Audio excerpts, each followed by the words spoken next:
America और Iran के बीच तनाव लगातार जारी है, जो खुली जंग की चेतावनी बदलता हुआ दिख रहा है। ईरान में भड़की हिंसा को लेकर supreme leader Ayatollah Ali Khamenei लगातार अमेरिका और राष्ट्रपति डोनाल्ड ट्रंप पर तीखे हमले बोल रहे हैं। खामेनेई ने यहां तक कह दिया कि एक दिन ट्रंप को भी सत्ता से घसीटकर बाहर फेंक दिया जाएगा।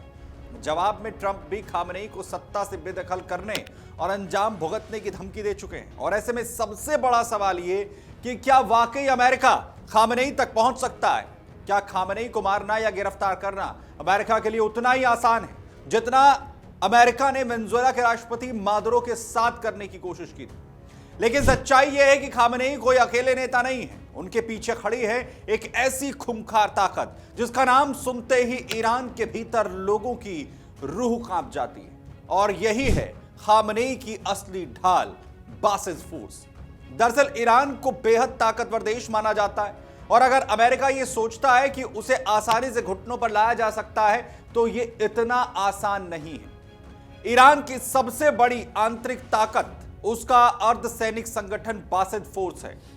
मौजूदा हालात से निपटने के लिए ईरानी शासन ने करीब 2 करोड़ बासिस सदस्यों को मैदान में उतार दिया था, और यह बल इतना खतरनाक माना जाता है कि इसके नाम भर से विरोध की आवाज दबने लगती है। बासिस का काम सिर्फ सुरक्षा नहीं बल्कि शासन के दमनकारी एजेंडे को लागू करना भी है।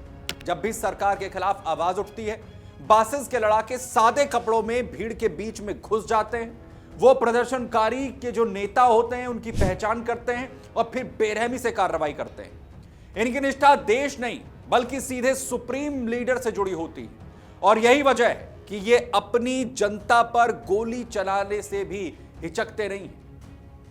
ईरानी सरकार खुद दावा कर चुकी है कि इस बल ने सैकड़ों हिंसक प्रदर्शनकारियों को अभी तक ढेर कर दिया है। दरअसल 9 जनवरी शुक्रवार को जुमे की नमाज के बाद खामेनेई ने देश के नाम एक बेहद संदेश दिया था जो बेहद सख्त था।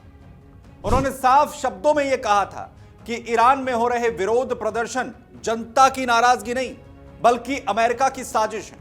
खामेनेई ने 2 टूक चेतावनी दी कि ईरान किसी भी दबाव में झुकने वाला नहीं है। इस बयान के तुरंत बाद संसद की सिफारिश पर बासिस के दस्तों को बड़े शहरों की सड़कों पर तैनात कर दिया गया।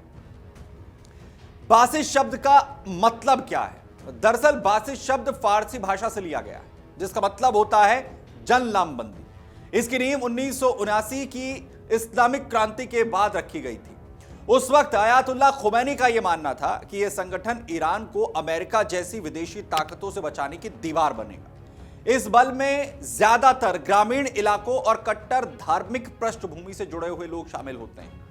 मस्जिदों के नेटवर्क के जरिए यह संगठन आम लोगों की जो गतिविधि है उस पर नजर रखता है। 2009 और 2022 में जब ईरान में बड़े पैमाने पर सरकार विरोधी आंदोलन हुए थे, तब भी बासिस ने सख्ती से उन्हें कुचल दिया था, और अब एक बार फिर से विद्रोह दबाने की पूरी जिम्मेदारी इसी खूंखार संगठन को सौंप दी गई, इसी खूंखार फोर्स को सौंपी गई। जाहिर है अमेरिका पहले ही बासिस और उसके कई शीर्ष कमांडर्स पर प्रतिबंध लगा चुका है।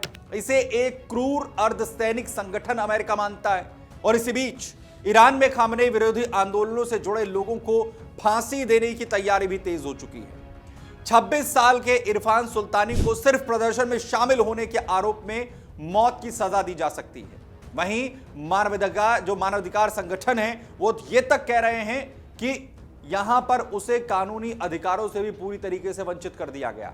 इन तमाम घटनाओं से साफ है कि ईरानी सत्ता अब किसी भी हद तक जाने को तैयार है। खामेनेई के लिए बासिस सिर्फ एक सेना नहीं बल्कि सत्ता बचाने की आखिरी और सबसे खूंखार ढाल भी है। अगर आप ये वीडियो YouTube पर देख रहे हैं तो हमारे चैनल को सब्सक्राइब कर बेल आइकन दबाएं, और Facebook पर देख रहे हैं तो हमारे पेज को लाइक करें।